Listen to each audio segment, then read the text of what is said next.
Hi, this is Sakala Debras, and welcome to another edition of Art Series Talks with me, Sakala. Today's topic is extremely topical, and for that, I have brought in my very good friend and expert in the art market, Mr. Bijay Anand. Hi, Bijay. Welcome to the show. Hi, Sakala. Today I've decided we're going to talk about the one thing that nobody actually talks about in the art market, which is about the integrity of art. And I think it's a huge topic, but we will try and make it small and short for all of you to understand.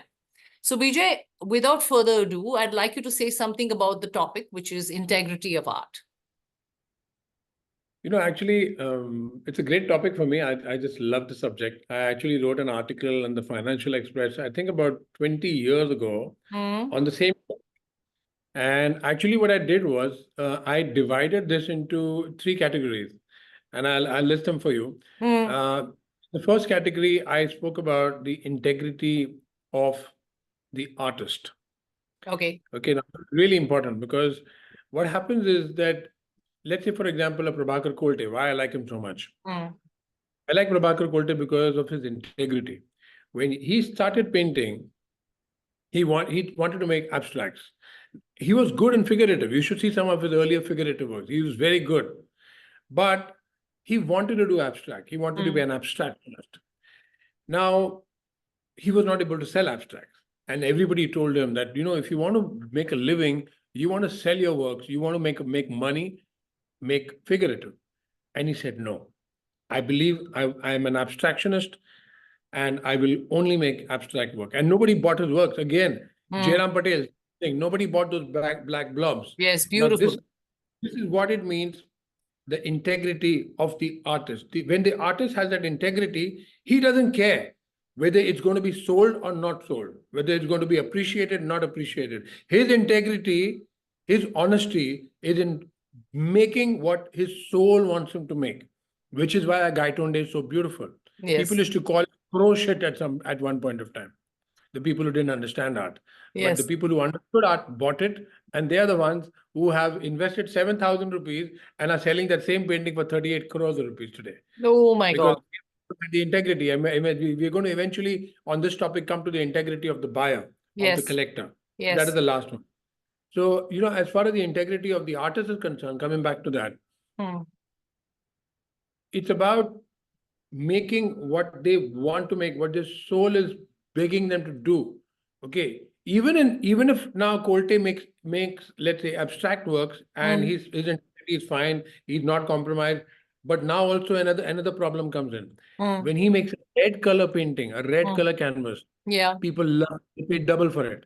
Why? Now, does he compromise on his integrity because it looks amazing? Does he compromise on his integrity and only make red or make more of red? No. He wakes up in the morning, he looks at a blank canvas, he sees green, and if green calls out to him, he makes green. He doesn't compromise on his integrity and make more reds because red sells more. Correct. So Yeah, same thing. there are a lot of artists who are kind of churning out a lot of artwork just to make money. Yeah, that's exactly it. In fact, there is one artist who, unfortunately, I can't name. I never did his work after that because this one story happened. There's a dealer from Kolaba. She sent me a painting, and I just commented on the message. I said, "What is this? Intestine going through the room." It was an architectural work. It had a living room, and throughout the living room there was this intestine going through it, and at the end of that intestine there was blood coming out. Oh dear. Okay. So I said, who do you think is going to, it's a big name, it's a good artist, well-known artist, all of that. I said, but who wants to hang blood in their house? Yeah. To hang it up and look at it and eat dinner. Yeah. And you know what she said? She said, that's no problem. I can ask him to take it out. I said, ask him if he's willing to take it out and then let me know. I just wanted to see because, like I said, big name. She called me back after 10 minutes. She said, yeah, I spoke to him and he's okay to take out the blood if you're buying it for sure. I have never dealt in that guy's work for the rest of my life. I'm not going to touch him. Wow. There's no integrity. There's zero integrity. You can't call an artist, for example, let's give you an example. There was this architect, he called M.F. Hussain to his, to a very big client, this thing. And the client was a friend of Hussain. So he had gone. And the client said, oh, this sofa, this combination of brown and red, can you paint something like that? Now, it's really it's a joke, but you'll be surprised how many artists compromise on their integrity and make that combination of the sofa, red and brown combination just to make the No, client happy. but the flip side of it, and I know this for a fact, and I'm not going to take the name of the artist, but I had a friend of mine who took a very famous artist for a walk around the house. And one of the rooms, the gentleman wanted this person to paint on the walls of the That's house. fine. Painting No, on the wall, no, no, painting on no. the pillar, But all that is fine. his theme was very clear. He said, I've got these artisans in from Rajasthan and they're doing this groundwork. And he showed it was beautiful. I mean, it was a stunning sort of mother of pearl inlay on the flooring and he said, I want the artwork to be that. And it should continue. Like it should, you should have a canvas and it should start from outside the canvas, walk into the canvas and walk outside. But I need it on the wall. I don't want to digress. Listen, let me tell you, this is basically Motamati. The most important thing is, if the integrity of the artist is not compromised and the artist believes in what he's doing and he makes what he makes, not because it's selling, not because it's going to make him money, but because it's soul craving. That's the integrity of the artist, and that chapter is done. We're clear on that. Okay. Now that's why there are artists who we love as dealers, as collectors, who we respect because they believe in what they're doing and they do that irrespective. Nobody bought a Jairam Patel for 30 years. Now suddenly everybody's waking up after 30 years. Get me a Jairam. Yeah. Okay.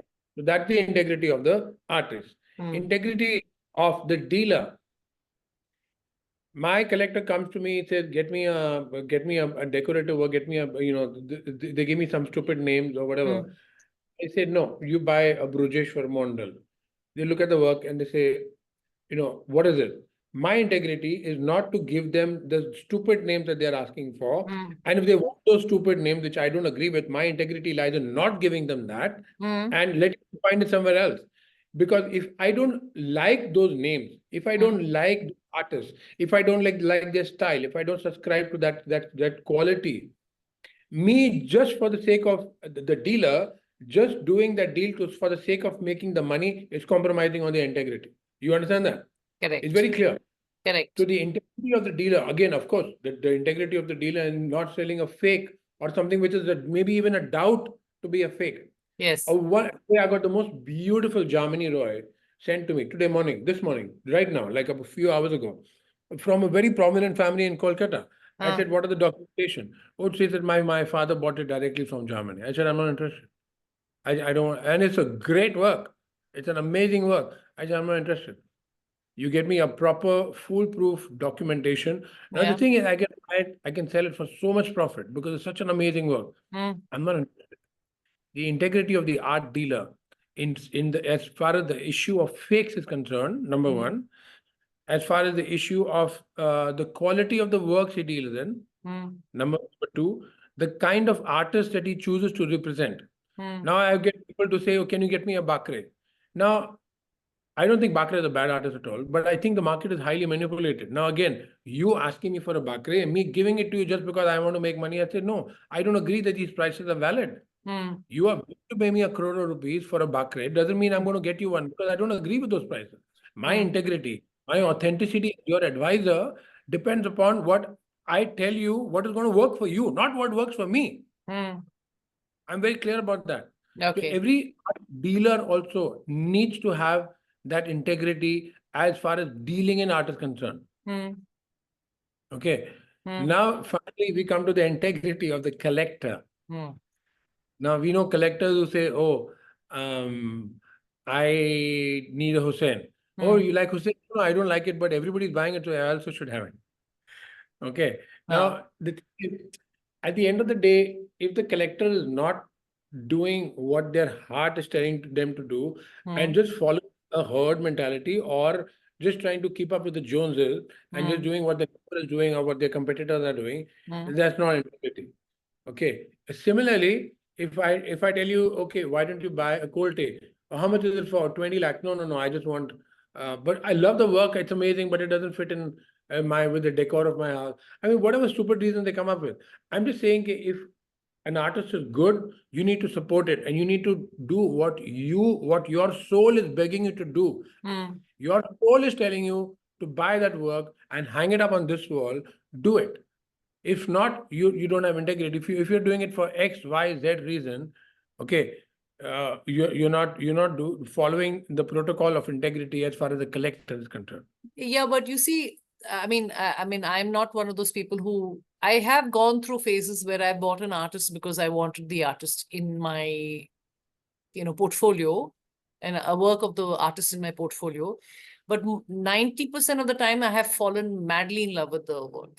Like, I mean, like, eye-popping, those eye-popping moments where I go, oh my God, I have to have that kind of thing. Sometimes my wish is bigger than the price, so when I see the price, I have a bit of a heart attack. Sometimes I'm okay with it, sometimes I have money to buy it, so I buy it. I'm But only specifically talking about instances where collectors don't get involved with certain paintings, certain artists, only because they wonder what will society think if they have this painting in the house. Okay, but that, like, oh, like, like if you have the banker of, the MD of so and so bank walking in, or so and so friend walking, what will they think if this painting is hanging there? yes. Integrity is hanging, like just now in my house, I've just hung, in fact, just 2 days ago, this painting by this person called Kunal Gaur, who I love absolutely. Okay, on the other side, I put a Brojeshwar. Now, in space, I have 300 paintings in my house. I can hang a Hussain, I can hang a Ramkumar, but I want to show, I want to look at, and I want to enjoy, and I want to cherish my Kunal Gaur and my Brojeshwar. Yes. So I have two paintings instead of my Ramkumar, which is in the stack, okay, which is like against the wall. You can't even see it because I have so many paintings. What can I do? But the thing is, the integrity of the collector, I'm also a collector at heart, is displaying and enjoying and cherishing what they want to see, Correct. what they enjoy, what they love. Yeah. Not what my neighbor expects me to hang in my house. Not what my collector who's coming to buy art expects me to see have in my house. I don't understand these things that happen. I don't know what they've done here. Yeah. So Keith and me, my husband and me went and bought a nude Sousa. And we got ribbed about it. It's on my wall. I'm very proud of it. It's right in front of me. And I love it. I love it. And my argument simply being that I buy art for myself. I don't buy it for others. I'm not interested in you walking into my house and saying, oh, what a lovely Hussein or what a lovely Raza. It's mine. I enjoy it. I have a cup of tea in the evening. I put on some music. I look at my art and I feel happy and it's done for myself. And I believe that's most people should do it for that. Unfortunately, they don't have it. Now, a few days ago, I was having a chat with another friend of mine who's done a course with one of those big auction houses abroad. And she said that in the Western world, there's something, and this is something I wanted to ask you. There has something called a trickle effect, or like a painter has painted a painting, and there's like a patent that he has on that painting. So every time the painting changes hands, he gets a certain amount of money for it. Like when you have a patent on a piece of music or whatever. Does that exist in India? Not at all. That concept. Not at all. Nowhere close. Once the painting is out of the painter's house, he loses all rights, all financial Apparently, benefits. it covers Indian art as well. So she said, I'm really surprised that they don't practice it in India. Not at all. Nowhere close to being practiced. Oh, wow. So okay, so since this particular podcast is about integrity, is there any, because we want to then wrap this up on integrity, because this is a perfect podcast, that the subject is amazing. Yeah. I love the subject of integrity, because the thing is, I see so much fake happening everywhere, and not only fake painting, one aspect of, there's one dastard aspect of the Indian art market. But also, like I said, people compromising on the integrity as far as anything to do with art, that it pains me to see. That's why I love talking on this topic. So do you have any question on this one? Yeah, so I have a topic on fakes. Now, you know that some artists, there are a lot of fakes of their painting. No, there are fakes of every artist in India right now. Every artist. Okay, so coming back to the fake of an artist, how does one deal with having bought a fake? Okay, beautiful question. Again, there's a separate article I've written on this in the Financial Express, because I was writing a column. And it's very easy. Really easy. I'm surprised so many collectors get conned into buying fake, Mm. It pains me to see, and it's so easy. Mm. First of all, there are warning signs, very clear warning signs. I want all cash. You see, it belongs to, whatever. My mom gifted it to me. I have no record. That all cash when they demand it, Huh? most of the time that's a clear red flag. Okay, because they don't want any record of the painting. They don't want any record of that deal. They don't want any record of that transaction. Okay, Correct. so that's one major this thing. The second thing is if you just see a painting Mm. and a certificate with the artist signature. Now Mm. just think, what are you thinking? Somebody made a Hussein or a Manjeet Baba or whatever, and they made a full painting, 3 feet by 4 feet canvas, lot of detail, horses, women, Madhuri, all of that. What does it take to type out a letter and just put a Hussein signature on it? Okay, why would you get conned with that? Oh, they come to the Hussein certificate. Okay, so never get fooled with that. Mm. So what you should do Mm. is very easy. Every auction house is waiting there like a wicket keeper behind a batsman, Mm. waiting for paint to come their way to put in their next auction. Mm. Okay. What you have to do is you have to find a contact in all the auction houses. Okay. Whether it's Dhanashri in Saffron Art, whether it's Punya in Saffron Art, whether it's and they also want paintings to put up in the auction, right? Correct. So you basically just send them the image, and then I'm Mm. thinking of consigning this work to you. What would you think? What do you think is the estimate going to be? What kind of a? Then they will email you back. What is the provenance? Then you say, I'm getting it from the Mukherjee family in Kolkata. I'm Ah. getting it from Rajiv Sawar. I'm getting it Mm. from. If the name is correct, Mm. if it makes sense to them and they know it's a great provenance, they Yeah. say, okay, we'll go and so estimate. Mm. If it's shady, Mm. uh, uh, what will happen is that they will just say not interested. Now, there's no auction house in the world that's going to say no to a Hussein, Manjeet, KG, nobody in the world, no matter what shit quality you give them. If they're Correct. saying not interested, it's very polite because see, they don't want to get into any illegal tangle of you Yeah. challenging the fact that they said it's a fake. They're not Yeah. going to write, type fake. They're going to say, no, we don't like this work. We're not interested. Correct. Correct. Can They you they give me an want they. estimate? We can't give you an estimate. Can you give me an estimate? No, we can't give you an estimate. Ah. Okay. So So that's it's very a simple. good thumb rule for people to follow. Absolutely. Probably reach out to. Absolutely. But there are Yeah. so many auction houses. Yeah. Two, three of them are bound to, whether it's Christie's, Sotheby's, Saffron Art, Asta Guru, send them the image. And Mm. even if it's hanging on your wall right now, you want to know whether your work is a fake or not, send them the image. Send them you want to consign it. Yeah. They will ask you the provenance. Say this is the provenance. So Because there was. most of the time they can look at a work and they can tell you if it's a fake or a genuine work. Oh, wow. So I had this conversation with another auction house, and I'm not going to take names here. And I said, I remember specifically asking this question about how some auction houses or some particular art galleries push a particular artist, right? They also flip it. Like they will put a bid for their own artists and then they will pick it up. And 1 year later or 2 years later, if you're following all their records, you will see that this particular piece of work has appeared 3 or 4 times. Now, that's also part of integrity, right? Where you're artificially creating a market for an artist. Don't you think? What happens is I just bought a Prabha. Hmm. I just bought a Prabha which somebody bought from an auction 2 years ago. Hmm. Maybe I think a year and a half ago. Now the thing is, if I feel because now Prabha's market has changed and there's Hmm. a lot of demand for Prabha, Hmm. if I'm going to get the best price in the same auction house Hmm. that it originally sold in, I can put it back. It's not the auction house's fault. They're looking for work. They're not going to get the Prabha, the quality that I'm going to give them, Hmm. and happily take it. It doesn't mean that they are compromising on their integrity. There's nothing wrong with that. No. I didn't mean it that way. There was one particular incident which happened where one particular auction house was trying to push a contemporary painter, and this is pre-COVID. So the same painting kept landing back. I mean, we're not talking about the big name. This is a contemporary painter, mid-level, quite successful, was at one point of time. Now it's kind of flatlined. And it kept coming back.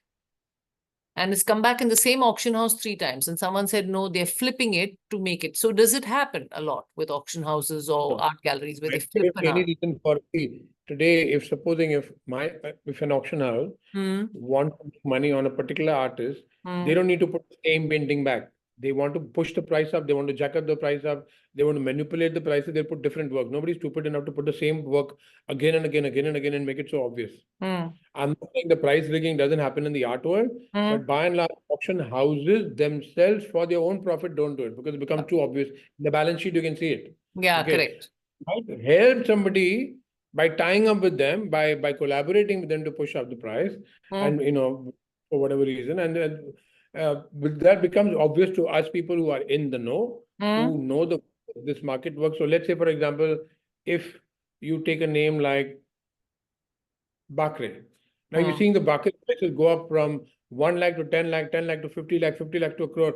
I am dealing in art for the last 25 years. I swear to you, 25 years, I have had only one person who called me up and asked me for a Bakre. Where is the demand coming from? So is it artificially created? Is that what you're saying? Or is it actually I'm just saying, maybe I don't want to put my foot in my mouth because, of some legal shit I might get into, but I'm just saying maybe it's just an example. But I'm saying whatever it is, okay, at the end of the day, you have to be smart and you have to judge for yourself whether you like that artist or not and buy what you want. Correct. Because you tell me that, okay, Raza, Shakti Burman. I have 10 people calling me up every week, 3 people a day, 2 people a day asking me for a Raza and a Shakti and a Hussain. That price goes up, you can understand. That's not a manipulated up, okay? Because whoever paid $1.2 million for a Shakti Burman last month has been calling me for the last 3 months, begging me for a Shakti. When I couldn't get him, when every other dealer couldn't get him, he went to the auction and he went mad. Oh my God. Okay. So that's how prices go up. Okay, an odd painting coming up of some odd obscure artist who nobody asks for. Okay, and suddenly you see the price shoot up. Okay, so obvious that is a manipulated market. Okay, so so we talked about the integrity of the artist. We talked about the integrity of the art dealers, and we talked about the integrity of the buyer. Yeah. Now, let's go back to the first person, which is the integrity of the artist. What has been the worst case that you have ever seen in the integrity of an artist? Without taking names. That example that I gave you about taking the blood out of the painting. That's the shittiest. That's one, yes. Yeah. Because an artist, like if I made a painting, I'm not a great artist. I'm not even an artist. I paint. I love painting. And if I make a painting and my daughter says, "Oh, that red is too much," I say, "I like it," and that's it. I'm not going to listen to anyone. Correct. I'm not going to change because I made it for myself. A painter paints for himself. Yeah. So I had somebody who told me that they went to a studio of a particular artist. I'm not going to take gender or name here. I'm just going to turn around and say, and apparently there was these 4 assistants painting, and this person went about at the corrected them here and made a line there and drew something and basically corrected the paintings. That happens a lot. That happens a lot. It doesn't happen with this name. And we all know who those names are. Yeah. At the end of the day, I don't judge that. It doesn't matter to me. It doesn't, like, for me, if the painting is good, the artist is signed and he's involved in the process of the creation, I don't judge whether it's the right thing to do or the wrong thing to do. So would you call it his creation or her creation, or would you say that this is... If you sit down, Sakala, and you sit down and start judging these things. Now let's say an artist who's looking at Photoshop and he's sitting on the Photoshop and making an image. Then he looks at the image, looks at it, then he puts it on a canvas, on a print, and then paints on top of it. Is that wrong? Like, I can give you so many examples like that. Correct. Okay, so many examples. What is right? What is wrong? What is right? What is wrong? I don't get why get into it. It doesn't matter. Okay. So Perfect. the artist has got 2 assistants. Yeah. Yeah. Okay, because when do you stop? Let's say if I'm painting. Now it's a 4 feet by 6 feet canvas. So I hire somebody, you prime it for me, that light brown color. Okay. You prime it, okay, then I'll paint on top of it. That's the first level. Okay. Because now if I'm saying is the first level, because when he primes it for me, it just takes out that headache of me spending 2 hours just doing that. No. I'm spending 2 hours. No. Then I'll just paint on top of it. Then I'll paint my first coat of the yellow that I want. Now let's say, no, that is not wrong according to you, right? Of course, it's not wrong. But let's say there's another artist who wants to save a little bit more time. He makes the assistant prime it. Then he says, I want my first base to be yellow. Make the yellow paint and make it for me, then I'll paint. Would you say that's wrong? No, we'll say, no, that's also fine. It's fine. He's going to paint on top of it anyway. Right. So Yeah. that's okay. Now let's say the third case. He made the prime, he made the assistant to the yellow. Now he goes and sketches it and he says, now fill it in between with these colors. Where do you stop? Where do you stop judging? Where do you Yeah. say, at this point, this is not right, this point, that is not. I don't judge at all. I don't get into it. I like a No, painting. It is done by this no, artist. He's no, giving no, his I'm not authentic. saying that. I'm not I, saying that. I'm not saying that every artist is involved with every single process and every single at painting. some level, they all are. At some level, they all are. Okay. So at some level, so it would be considered authentically theirs, even if there is. Absolutely. According to me, yes. In my view, in my opinion, in my humble opinion, yes. Okay. As long as it's fake, as long as they have signed it, they have created it, their creativity is involved. Okay. The assistant is doing whatever the hell. You ask the assistant to make the same painting, he can't make it. Okay. So let's regroup right now and just in a nutshell, if somebody was to look for, like if I am a buyer and I was to look for something, like how would I turn around and tell a newbie buyer or anybody who's established also like me, what are the red flags that I should be looking at throughout? Like what would be my takeaway from this conversation? Don't go with a painting and a certificate of the artist. That's useless. 99% of all the works I deal in are published in catalogs, in good catalogs. Also, there's a new faking system is they send me a painting of Hussein and they said it's painted in a magazine called Kumar Magazine from 1973. So they send me an old looking magazine and it's all bullshit. Now, so when I say published, I mean published in Sotheby's, Christie's, Saffron Art, Astaguru, Pandols, Ariana, these named auctions. So it has to be published there. Okay. Once it's published there, that's what I call published. Otherwise, in a very important publication like the Ramkumar Handbook, Yeah. made by Vaderas, the Shakti Burman book, which was made by Art Alive Gallery. Yeah. So these are where the authentic published works are published. If it's published, and fine. I had that big book, that MF Hussain 88 oil. I had a painting from, and that's considered published. It's irrefutable. After 5,000 years, if somebody says, what is the authenticity of this painting? And he says published in so and so book, nobody can argue. There's no discussion. Okay. So go for published works as much as you can. Yeah. If it's not published, then go for a work which comes with an authenticity from a reputed gallery. Yeah. So that's I would first say is a that published gallery. work. Second is an authenticity certificate from a reputed gallery. Yeah, but then you have to understand, you have to recalibrate your idea of what you think is a reputed gallery. Just because somebody has a big frontal, on a main road, and they've been around for 20 years, doesn't make them a big gallery. Doesn't make them a respected gallery. Yeah. Okay. So very few. There are very few who follow that whole principle of authenticity to the next level. Okay. Yeah. You have to know which those few are. Yeah. Just because it's a big gallery doesn't mean it's a big gallery. Okay. A big gallery have a small space, but it has been around for a number of years, and they have never sold a fake, at least not knowingly. Correct. Okay, I got what you're saying. Yeah. So first is obviously if it's published. Second is a good gallery of repute, and a third takeaway from them. A good collector. I mean, if it's not from a gallery, if it's from a friend, if it's from a collector, like this one friend of mine, he came to my house and he showed me 10 paintings that he's bought over the last few years, and it was his friend, authenticated by some artist from Calcutta, and they were all fake. All the works were fake, totally worth about 6 to 7 crores. They were all fake. So, I mean, you can just look at it and make out, right? So the thing is, what I'm saying is that just because you know somebody, doesn't mean they are going to, maybe they made a mistake. How do you know? Yes. You just have to be careful about this. Sometimes the collectors are a very good, sometimes the collectors have a very good reputation also, right? Sorry? Sometimes the collectors also have a very good reputation.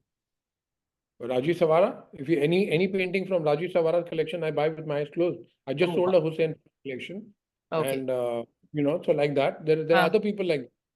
But again, I know one top collector from 20 years ago who was buying art from me for the last 15 years, and he offered me 8 paintings, 2 of them were fake. Now, he's a top collector. So the thing is, you have to understand there's a balance. At the end of the day, your option, if you're a newbie, your option of sending that work to an auction house and saying, I'm buying this, will you put it in? No, I have this work, I want to put it in the auction. That way, you have to come if your choice of artist is correct or not. You see, what happens is sometimes the gallery will tell you, oh, this Janjan Janjan name is very good. Now, you've not heard of Janjan Janjan. Okay, just because the gallery is saying you're believing it. Okay, now you send Mr. Janjan Janjan to Saffron Island and see what he says. Yeah. They might not reply back to you, no? Yeah.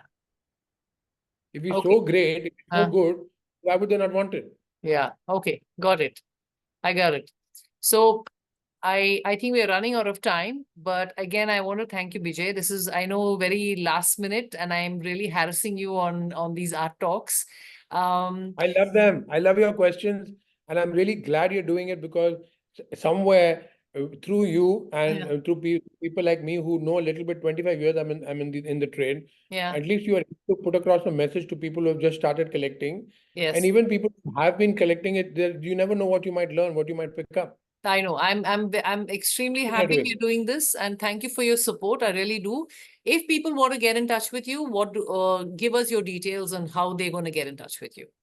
We have a private Instagram page called kyozanarts.prive, Kyozan, Kyozan Arts, ARTS dot Prive, Prive. So that's one place that they can send a message, or they can just get in touch with you. Or Bijay Anand himself on Instagram. Bijay Bijay also does a lot of yoga. So if you want to go and join him on one of his yoga sessions internationally, you can. Thank you, Bijay. I'm available on my YouTube channel, which is Sakala's Life, Sakala, Lif, Sakala's, SakalaSlife, Sakala's Life, and on Instagram on The Bold and Debrasi. This will be available on my YouTube channel, and I will be tagging everybody on it. Just a quick shout out. I'm wearing made in India Tanishq earrings, and this is from Okai Og, which is a Tata's. They work with rural women, and I think it's a very pretty dress. So I just wanted to say that. Just add that in as a fashionista, originally from the fashion business. Thank you so much, Bijay, for your time, and I really appreciate it. We should do something again soon. Thank you, ladies and gentlemen, for tuning in, and God bless you all. Thank you. Thanks.